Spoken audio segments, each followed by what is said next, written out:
அனைவருக்கும் வணக்கம். நான் உங்கள் புவனேஸ்வரன். இன்னைக்கு இந்த வீடியோவில் நம்ம ட்ரேடிங் ஹேபிட்ஸ் பற்றி பார்க்க போகிறோம்.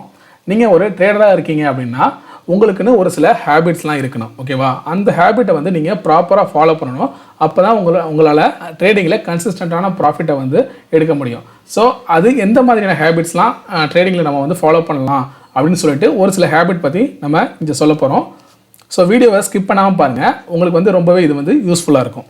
நீங்கள் வந்து ஒரு ட்ரேடிங் சிஸ்டமோ இல்லை ஒரு ட்ரேடிங் ஸ்ட்ராட்டஜியை வந்து ஃபாலோ பண்ண போகிறீங்க அப்படின்னா அது வந்து பார்த்தீங்கன்னா அதிகப்படியான வின்னிங் பர்சன்டேஜை வந்து உங்களுக்கு கொடுக்கணும். ஒரு 60% மேலே இல்லை 70% மேலே பார்த்தீங்கன்னா உங்களுக்கு வின்னிங் பர்சன்டேஜ் அப்படிங்கிறது வந்து இருக்கணும். அப்படி இல்லைனா உங்களுக்கு ஒரு அந்த ட்ரேடிங்கில் வந்து ப்ராஃபிட் வருது அப்படிங்கிறப்போ அந்த ப்ராஃபிட்டுங்கிறது வந்து ரொம்ப பெருசாகவும், லாஸ் வந்துச்சு அப்படின்னா அந்த லாஸுங்கிறது வந்து ரொம்ப கம்மியாகவும் இருக்கணும். இந்த மாதிரி தான் உங்களோட அந்த ட்ரேடிங் ஸ்ட்ராட்டஜியோ இல்லை ட்ரேடிங் சிஸ்டமோ இருக்கணும். ரெண்டாவது இதில் இருக்கிற ஹேபிட் என்ன அப்படின்னு பார்த்தீங்கன்னா, இப்போதைக்கு மார்க்கெட்டோட ட்ரெண்ட் வந்து என்ன அப்படின்னு நீங்கள் தெரிஞ்சுக்கணுன்னா அதுக்கு முதல்ல உங்களோட டைம் ஃப்ரேம் என்ன அப்படிங்கிறத நீங்கள் வந்து புரிஞ்சுக்கணும். இதை எப்படி புரிஞ்சுக்கணும் அப்படின்னா, ஒரு 5 மினிட் டைம் ஃப்ரேமில் பார்த்தீங்கன்னா இப்போதைக்கு புல்லிஷ் ட்ரெண்டாக இருக்கிறது ஓவராலாக 1 ஹவர் டைம் ஃப்ரேமில் நீங்கள் கன்வெர்ட் பண்ணி பார்க்கும்போது அது வந்து பேரிஷில் இருக்கும், இல்லைனா சைட்வேஸில் இருக்கும். உங்களோட டைம் ஃப்ரேமை பொறுத்து தான் உங்களோட ட்ரெண்ட் அப்படிங்கிறத வந்து நீங்கள் அனலைஸ் பண்ண கற்றுக்கணும். பிக்கர் டைம் ஃப்ரேமில் வைக்கிறப்ப வேறு மாதிரியான ஒரு ட்ரெண்டும், ஸ்மாலர் டைம் ஃப்ரேமில் வைக்கும்போது இன்னும் வேறு மாதிரியான ட்ரெண்டும் உங்களுக்கு காமிக்கிறதுக்கான வாய்ப்பு இருக்குது. அப்படி இருக்கும்போது நீங்கள் ட்ரெண்டுங்கிறத வந்து உங்களோட டைம் ஃப்ரேமை பொறுத்து தான் அதை வந்து நீங்கள் பார்க்கணும். மூணாவதாக நீங்கள் ட்ரெண்டை அனலைஸ் பண்ணும்போது ஃபஸ்ட்டு வீக்லி டைம் ஃப்ரேமில் வந்து ஒரு ஓவராலாக ஒரு வீக்கில், ஓகேவா, அந்த வீக்லி டைம் ஃப்ரேமில் வச்சுக்கிட்டு ஸோ அதோட ட்ரெண்டு என்ன, லாங் டேர்முக்கு அதோட ட்ரெண்ட் வந்து இப்போதைக்கு என்ன இருக்குது, மார்க்கெட் வந்து புல்லிஷில் இருக்கா இல்லை பியரிஷில் இருக்கா இல்லை சைடு மூமெண்டம் அதாவது ரேஞ்ச் பவுண்டாக மார்க்கெட் போகுதா அப்படின்னு ஒரு அனலைஸ் பண்ணிவிட்டு ப்ரைஸ் வந்து எந்த மாதிரி மூவ் ஆகிட்டு இருக்கு அப்படின்னு சொல்லி ஒரு வீக்கில் அந்த ட்ரெண்டை வந்து நீங்கள் புரிஞ்சு வச்சுக்கிட்டு அதுக்கப்புறம் பார்த்தீங்கன்னா டே டைம் ஃப்ரேமை வச்சு அதோட ட்ரெண்டு என்னன்னு அதுக்கு அடுத்து அனலைஸ் பண்ணணும். அதுக்கப்புறம் வந்து 1 ஹவர் டைம் ஃப்ரேமில் வச்சு நீங்கள் ட்ரேட் எடுக்கிறீங்க அப்படிங்கிற பட்சத்தில் உங்களுக்கு கன்சிஸ்டண்ட்டான ப்ராஃபிட் வந்து கிடைக்கும். உங்களோட வின்னிங் ப்ராபபிலிட்டி பார்த்தீங்கன்னா அதிகமாக இருக்கும். நார்மலாக போய் ஒரு ட்ரெண்டை வந்து தெரிஞ்சுக்கிட்டு நீங்கள் ட்ரேட் எடுக்கிறத விட இந்த மாதிரி வீக்லி டைம் ஃப்ரேமில் அதாவது வீக்லி ப்ரைஸ் சார்ட்டை வந்து பார்த்துட்டு அதோட ட்ரெண்டை வந்து அனலைஸ் பண்ணிவிட்டு அதுக்கப்புறம் டே டைம் ஃப்ரேமில் உள்ள அந்த ட்ரெண்ட் என்னன்னு தெரிஞ்சுக்கிட்டு அதுக்கப்புறம் 1 ஹவர்லையோ இல்லை டே டைம் ஃப்ரேம்லையோ நீங்கள் வந்து ட்ரேட் பண்ணுறீங்க அப்படின்னா உங்களுக்கு வந்து ஒரு பெட்டரான ப்ராஃபிட் வந்து கிடைக்கும். நாலாவதாக, நீங்கள் ஒரு சக்ஸஸ்ஃபுல்லான ட்ரேடராக இருக்கணும் அப்படின்னு நினச்சிங்கன்னா நீங்கள் ஃபாலோ பண்ணுற ட்ரேடிங் சிஸ்டமாக இருக்கட்டும் இல்லை ட்ரேடிங் ஸ்ட்ராட்டஜியாக இருக்கட்டும் இதை கன்சிஸ்டண்ட்டாக ஃபாலோ பண்ணணும். ஒரு நாள் வந்து நமக்கு லாஸ் வந்துருச்சு அப்படின்னோடனே இல்லை தொடர்ந்து ஒரு 2-3 நாளாக லாஸ் வருது எனக்கு இந்த ஸ்ட்ராட்டஜியில் அப்படின்னோடனே உங்களோட ஸ்ட்ராட்டஜியை நீங்கள் மாற்றிக்கிட்டே போகிறீங்க அப்படிங்கிற பட்சத்தில் அது நீங்கள் வெவ்வேறு ஸ்ட்ராட்டஜி வெவ்வேறு மார்க்கெட்டில் யூஸ் பண்ண பார்த்தீங்கன்னா உங்களுக்கு கன்சிஸ்டன்ட் ப்ராஃபிட் அப்படிங்கிறது வந்து இல்லாமல் ஒவ்வொரு ஸ்ட்ராட்டஜிக்கும் ஒவ்வொரு நாள் வந்து லாஸ் அப்படிங்கிறது வந்து மாற்றி வந்துக்கிட்டே இருக்கும், சரியா? ஸோ அதனால் நீங்கள் ஒரு ட்ரேடிங் ஸ்ட்ராட்டஜியோ இல்லை ஒரு சிஸ்டமோ ஃபாலோ பண்ணுறீங்க அப்படின்னா அதை கன்சிஸ்டண்ட்டாக டெய்லி ஃபாலோ பண்ணணும். ஈவன் லாஸ் ஆர் ப்ராஃபிட் எது வந்தாலும் நீங்கள் கன்சிஸ்டண்ட்டாக டெய்லி அதை வந்து ஃபாலோ பண்ணுறீங்க அப்படிங்கிற பட்சத்தில் அது வந்து ஒரு பெட்டரான ஸ்ட்ராட்டஜியாக இருந்துச்சு, பேக் டெஸ்ட் பண்ணி பார்த்துருக்கீங்க அப்படிங்கிறப்போ கண்டிப்பாக உங்களுக்கு வந்து ஓவராலாக அது வந்து நல்ல ப்ராஃபிட் கன்சிஸ்டண்ட்டான ப்ராஃபிட்டில் தான் அது வந்து முடியும். அடுத்ததாக, ட்ரேட் பண்ணால் எல்லா பணமும் எனக்கு வந்து போயிடும், லாஸ் ஆகும்னு பயமாக இருக்குது, அதனால் நான் வந்து ட்ரேட் பண்ணாமலே இருக்கேன், மார்க்கெட்டை வாட்ச் பண்ணிக்கிட்டே இருக்கேன் அப்படின்னா உங்களால் ப்ராஃபிட் வந்து ஏர்ன் பண்ணவே முடியாது, எந்த ஒரு லாபமும் சம்பாதிக்க முடியாது, சரியா? அதே போல் நான் வந்து பணம் பண்ணணும் அப்படின்னு சொல்லிட்டு அதிகமான ஆசையில் வந்து நீங்கள் உங்களோட மணி மேனேஜ்மெண்ட்டு ரிஸ்க் ரிவார்டு இதெல்லாம் சரியாக ஃபாலோ பண்ணாமல் உங்களோட டோட்டல் கேபிட்டலையும் நீங்கள் இழந்துட்டீங்க அப்படின்னா அடுத்த வாட்டி உங்களால் ட்ரேட் பண்ணவே முடியாமல் போயிடும், சரியா? ஸோ ஒரு பக்கம் வந்து எல்லா பணத்தையும் இழந்துட்டிங்கன்னா ட்ரேட் பண்ணவே முடியாமல் போயிடுவோம். அதே போல் நம்ம பணத்தை இழந்துருவோம்னு நினச்சிக்கிட்டு ட்ரேட் பண்ணாமல் இருந்தீங்கன்னா உங்களால் சம்பாதிக்கவே முடியாமல் போயிடும். அதனால் கரெக்டான லெவலில் வந்து உங்களோட மணி மேனேஜ்மெண்ட் இந்த பொசிஷன் சைஸிங் இதெல்லாம் தெரிஞ்சுக்கிட்டு ப்ராப்பராக ரிஸ்க் ரிவார்டு வந்து ஃபாலோ பண்ணிங்க அப்படின்னா கண்டிப்பாக பார்த்தீங்கன்னா ட்ரேடில் வந்து வின் பண்ணலாம்.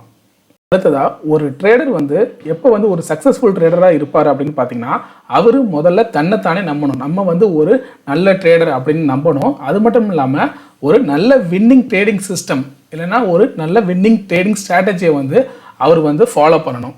அதே போல் ட்ரேடிங்கில் ஒரு டிசிப்ளினை வந்து ஃபாலோ பண்ணுறாரு அப்படிங்கிறப்ப கண்டிப்பாக அவரால் வந்து ஒரு சக்ஸஸ்ஃபுல்லான ட்ரேடராக வந்து மாற முடியும். அடுத்ததாக, நீங்கள் எந்த ஒரு ட்ரேடு எடுத்தாலும் அதிகபட்சமாக ஒரு ட்ரேடுக்கு பார்த்தீங்கன்னா 1% மேலே உங்களுக்கு லாஸ் வரவே கூடாது. அதிகபட்சம் 1% தான் உங்களுக்கு வந்து லாஸ் இருக்கணும். அந்த மாதிரி தான் உங்களோட ட்ரேடிங் சிஸ்டமோ இல்லை ட்ரேடிங் ஸ்ட்ராட்டஜியோ இருக்கணும். இந்த நாள் வந்து ரொம்ப ஒஸ்டான நாள், என்னோட ட்ரேடிங்க்கு வந்து அதிகமான லாஸ் வந்து வந்துருச்சு, இந்த மாதிரி எந்த நாளும் இல்லை அப்படின்னு சொல்கிற அந்த ரொம்ப ஒஸ்ட்டான நாளில் கூட அதிகபட்சமாக பார்த்தீங்கன்னா உங்களோட ட்ரேடிங் கேபிட்டலுக்கு 3% மட்டும்தான் லாஸ் இருக்கணும். அதாவது ரொம்ப ரொம்ப ஒஸ்ட் இன்னைக்கு அப்படின்னு இருக்கிற ஒரு நாளில் அதிகபட்சமாக உங்களோட ஓவரால் கேபிட்டல்லேருந்து பார்த்தீங்கன்னா 3% மட்டும்தான் அந்த நாளில் உங்களுக்கு லாஸுங்கிறது இருக்கணும். இது வந்து ஒரு ட்ரேடுக்குன்னு கிடையாது, ஒரு நாள். அதாவது ஒரு சில நாள் வந்து ரொம்ப மோசமானதாக முடியல. ஏன்னா ஒரு சில பேர் வந்து ஒரு ட்ரேடு 2 ட்ரேடு எடுப்பாங்க. அது வந்து 2 ட்ரேடுமே ஒரு நாளைக்கு வந்து ரொம்ப மோசமாக போச்சு, ரொம்ப ஒஸ்ட்டான நாள் அப்படி இருக்கும்போது உங்களுக்கு அதிகபட்சமாக 3%ங்கிறதே பார்த்தீங்கன்னா ரொம்ப பெரிய விஷயம். அதுக்கு மேலே உங்களோட கேபிட்டலை வந்து நீங்கள் லாஸ் பண்ணக்கூடாது.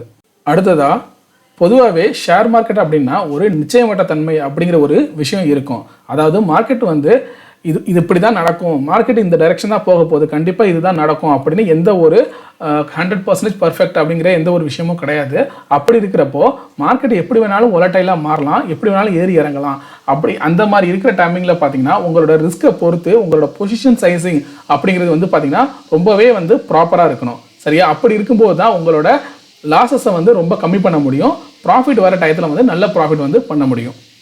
நம்ம எந்த ஒரு ட்ரேட் எடுத்தாலும் ப்ராப்பரான ஸ்டாப் லாஸ் இல்லாமல் யாரும் மேக்ஸிமம் வந்து ட்ரேட் எடுக்க மாட்டோம். அப்படி ஸ்டாப் லாஸ் வைக்கிறப்போ பேசிக்காக என்ன பண்ணுவாங்க அப்படின்னா இருக்கிறதுல இதுக்கு கீழே இருக்கிற சப்போர்ட் எதுவோ அந்த சப்போர்ட் லைனில் தான் மேக்ஸிமம் பார்த்தீங்கன்னா ஸ்டாப் லாஸ் வைப்பாங்க. ஆனால் நம்ம வைக்கிற அந்த ஸ்டாப் லாஸ்ங்கிறது பார்த்தீங்கன்னா கரெக்டாக அந்த ரேஞ்சில் வந்து ஸ்டாப் லாஸ் வைப்பாங்க. ஸோ மார்க்கெட் வந்து வாலட்டைலாக ஆகும்போது என்ன ஆகும்னா அந்த விக்கு ஃபார்ம் ஆகுது இல்லையா, அது வந்து அந்த கரெக்டாக அந்த ஸ்டாப் லாஸ் அந்த சப்போர்ட் கிட்ட வந்து உங்களோட ஸ்டாப் லாஸை ட்ரிகர் பண்ணிவிட்டு அதுக்கப்புறம் மேலே போகிறதுக்கான வாய்ப்பு இருக்குது. ஸோ எது வந்து உங்களோட சப்போர்ட் ரேஞ்ச் அப்படின்னு நினைக்கிறீங்களோ அந்த ரேஞ்சு ஒரு அவுட் ஆஃப் ரேஞ்ச், அதாவது அந்த ரேஞ்சை விட தள்ளி இன்னும் கொஞ்சம் கீழே வைக்கணும் உங்களோட ஸ்டாப் லாஸ் லெவலை. அப்படி இருக்கும்போது அந்த ரேஞ்சுக்கும் ரொம்ப கீழே போச்சுன்னா கண்டிப்பாக உங்களோட ட்ரேடு வந்து தவறாக போகுது அப்படிங்கிற அர்த்தத்தில் அந்த ஸ்டாப் லாஸ் வந்து ஹிட் ஆகும். ஆனால் இன்கேஸ் நீங்கள் அந்த ரேஞ்சிலேயே கரெக்டாக அந்த சப்போர்ட் கிட்ட வச்சிங்கன்னா அந்த சப்போர்ட்டை வந்து கரெக்டாக டச் பண்ணிட்டு கூட மார்க்கெட் வந்து திரும்ப மேலே போகிறதுக்கான வாய்ப்புங்கிறது வந்து இருக்குது. அதனால் கொஞ்சம் கீழே நீங்கள் கொஞ்சம் அந்த ரேஞ்சை விட தள்ளி நீங்கள் கீழே வைக்கிறீங்க உங்களோட ஸ்டாப் லாஸ் அப்படிங்கும்போது எப்போ அந்த வந்து சப்போர்ட் பிரேக் ஆகி கீழே போகுதோ அப்போ தான் உங்களோட ஸ்டாப் லாஸ் ஹிட் ஆகும். கண்டிப்பாக அப்போ வந்து மார்க்கெட் வந்து உங்களுக்கு அகேன்ஸ்டாக தான் போகுதுங்கிறத வந்து நீங்கள் வந்து புரிஞ்சுக்கலாம். மார்க்கெட்டில் சப்போர்ட் அடுத்தது ரெசிஸ்டன்ஸ் அப்படிங்கிற மாதிரி ஒரு 2 லைன் இருக்கும். பொதுவாகவே பார்த்தீங்கன்னா மார்க்கெட் வந்து அந்த சப்போர்ட்டையும் ரெசிஸ்டன்ஸையும் டச் பண்ணிட்டு தான் மார்க்கெட் வந்து போயிட்டு இருக்கும். ஒவ்வொரு முறையும் பார்த்தீங்கன்னா சப்போர்ட் லைன் கிட்ட மார்க்கெட் வரப்போ திரும்ப பார்த்தீங்கன்னா சப்போர்ட் எடுத்துட்டு திரும்ப மேலே போக ஆரம்பிக்கும். அதே போல் ரெசிஸ்டன்ஸ் லைன் கிட்ட போயிட்டு அதை டச் பண்ணிட்டு திரும்ப கீழே வர ஆரம்பிக்கும். இது மாதிரி ஒவ்வொரு முறையும் நடந்துகிட்டு இருக்கப்போ ஏதாவது ஒரு முறை வந்து கண்டிப்பாக சப்போர்ட்டையோ இல்லை ரெசிஸ்டன்ஸையோ பிரேக் பண்ணும். அப்படி இருக்கிறப்போ மார்க்கெட் வந்து ஸ்ட்ராங்காக சப்போர்ட்டை வந்து பிரேக் பண்ணி அதுக்கப்புறம் கீழே போகுது அப்படிங்கிறப்போ அந்த சப்போர்ட் லைன் பார்த்தீங்கன்னா ரெசிஸ்டன்ஸாக மாறிடும். அதே போல் ஒரு ரெசிஸ்டன்ஸை நல்லா பிரேக் பண்ணி மார்க்கெட் வந்து மேலே போகுது அப்படிங்கிறப்போ அதுக்கடுத்து அந்த ரெசிஸ்டன்ஸ் லைன் பார்த்தீங்கன்னா நல்ல ஒரு சப்போர்ட்டாக மாறிடும். இப்போது புல் மார்க்கெட் அப்படின்னு எடுத்துக்கிட்டிங்கன்னா ரொம்ப நேரத்துக்கு பார்த்தீங்கன்னா ஒரு ரெசிஸ்டன்ஸ் லெவல் வந்து இருக்காது. அதே போல் ஒரு பியர் மார்க்கெட்டில் ரொம்ப நேரத்துக்கு பார்த்தீங்கன்னா சப்போர்ட் லெவல் அப்படிங்கிறது வந்து இருக்காது. இதோட மீனிங் என்ன அப்படின்னு புரிஞ்சுக்கிட்டோம்னா இப்போ ஒரு மார்க்கெட் வந்து புல் மார்க்கெட்டாக இருக்குது அப்படின்னா ஒவ்வொரு முறையும் பார்த்தீங்கன்னா அதோட ரெசிஸ்டன்ஸை பிரேக் பண்ணி மார்க்கெட் மேலே போயிட்டே இருக்கும். அப்போ தான் அதை வந்து நம்ம புல் மார்க்கெட்னு சொல்லுவோம். ஸோ அதுக்கு வந்து பர்டிகுலராக ஒரு ரெசிஸ்டன்ஸ் லெவலுங்கிறது வந்து ரொம்ப நேரத்துக்கு இருக்காது. ஒரு லெவல் வந்து ரெசிஸ்டன்ஸ்னு சொல்லுவோம். மார்க்கெட் லைட்டாக கீழே இறங்கி திரும்ப அந்த ரெசிஸ்டன்ஸை பிரேக் பண்ணிட்டு அகைன் மேலே போகும். அதே போல் அந்த ரெசிஸ்டன்ஸை டச் பண்ணும், லைட்டாக கீழே இறங்கும், கரெக்ஷன் ஆகும், அதுக்கப்புறம் திரும்ப அந்த ரெசிஸ்டன்ஸை பிரேக் பண்ணும். இது போல் ரெசிஸ்டன்ஸை கண்டினியூவாக வந்து பிரேக் பண்ணி மேலே போயிட்டே இருந்துச்சு அப்படின்னா அது வந்து புல் மார்க்கெட். ஓகேவா? அந்த புல் மார்க்கெட்டில் ரொம்ப நேரத்துக்கு வந்து அந்த ரெசிஸ்டன்ஸ் லெவல் வந்து இருக்காது. அதே சேம் திங் தான் பியர் மார்க்கெட்டுக்கும். ஒரு சப்போர்ட் லைன் அப்படிங்கிறது பார்த்தீங்கன்னா ரொம்ப நேரத்துக்கு நீடிக்காது. குயிக்காக பார்த்தீங்கன்னா அந்த சப்போர்ட் லைன் அடுத்தடுத்த சப்போர்ட்டை வந்து பிரேக் பண்ணி மார்க்கெட் கீழே போயிட்டே இருக்கும் பியர் மார்க்கெட்டில்.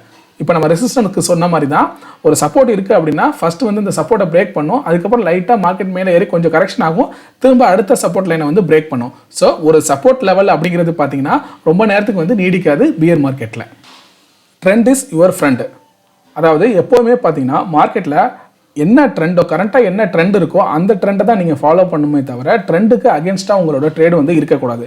சில பேர் என்ன பண்ணுவாங்கன்னா மார்க்கெட் வந்து நல்ல புல் மார்க்கெட் நல்லா மேலே போயிட்டு இருக்குன்னா எப்பயாச்சும் கீழே விழும் அப்படின்னு நினச்சிக்கிட்டு ஒவ்வொரு முறையும் பார்த்தீங்கன்னா மார்க்கெட் வந்து கரெக்ஷன் ஆகிறப்ப போயிட்டு மார்க்கெட்டை வந்து ஷார்ட் ட்ரேட் எடுப்பாங்க. அது மாதிரி பண்ணக்கூடாது. மார்க்கெட்டோட ஓவரால் கண்டிஷன் என்ன, ஓவராலாக மார்க்கெட்டோட ட்ரெண்ட் என்ன அப்படின்னு தெரிஞ்சுக்கிட்டு மார்க்கெட் நல்ல ஒரு புல் மார்க்கெட்டாக இருக்கா, நல்ல புல்லிஷாக இருக்கா அப்படின்னு தெரிஞ்சுக்கிட்டோன்னா லாங் போகிறதுக்கான ட்ரேடை வந்து நம்ம எடுக்கணும். அதே போல் பியர் மார்க்கெட்டு ட்ரெண்ட் வந்து பியரிஷாக இருக்குது அப்படின்னு நம்ம தெரிஞ்சுக்கிட்டோன்னா ஷார்ட் போகிறதுக்கான ட்ரேடை வந்து நம்ம எடுக்கணும். ஓகேவா? ஷார்ட் ட்ரேட் எடுக்கணும். ஆனால் சிலர் என்ன பண்ணுவாங்க அப்படின்னா மார்க்கெட் நல்ல புல்லிஷாக இருக்கிறப்போ ஒவ்வொரு முறையும் கரெக்ஷன் ஆகிறப்போ சரி மார்க்கெட் வந்து இதுலேருந்து கீழே வந்துச்சுன்னா நல்ல பெரிய நமக்கு ப்ராஃபிட் கிடைக்கணும், ஒவ்வொரு முறையும் மார்க்கெட் கரெக்ட் ஆகிறப்போ அங்கே வந்து பார்த்தீங்கன்னா ஷார்ட் ரேட் போவாங்க, திரும்ப அவங்களுக்கு லாஸ் வரும். அதே போல் மார்க்கெட் வந்து கீழே போயிடுச்சு, கீழே விழுறப்போ என்ன பண்ணுவாங்கன்னா திரும்ப வந்து ரிவர்ஸ் ஆகும், மார்க்கெட் வந்து திரும்ப மேலே போகும் அப்படின்னு நினச்சிக்கிட்டு கரெக்ட் ஆகிறப்போ கரெக்ஷன் நடக்கிறப்போ ஒவ்வொரு முறையும் பார்த்தீங்கன்னா அவங்க வந்து லாங் ட்ரேட் எடுப்பாங்க, மார்க்கெட் திரும்ப வந்து பார்த்தீங்கன்னா கீழே போகும். ஸோ அதுலேயும் அவங்க வந்து லாஸ் பண்ணுவாங்க. எப்போதுமே ட்ரெண்ட் என்னவோ அதை ஃபாலோ பண்ணி ட்ரெண்டுக்கு தகுந்த மாதிரி தான் நீங்கள் ட்ரேடை வந்து எடுக்கணும். மார்க்கெட்டுக்கு அகேன்ஸ்டாக உங்களோட ட்ரேட் வந்து இருக்கக்கூடாது.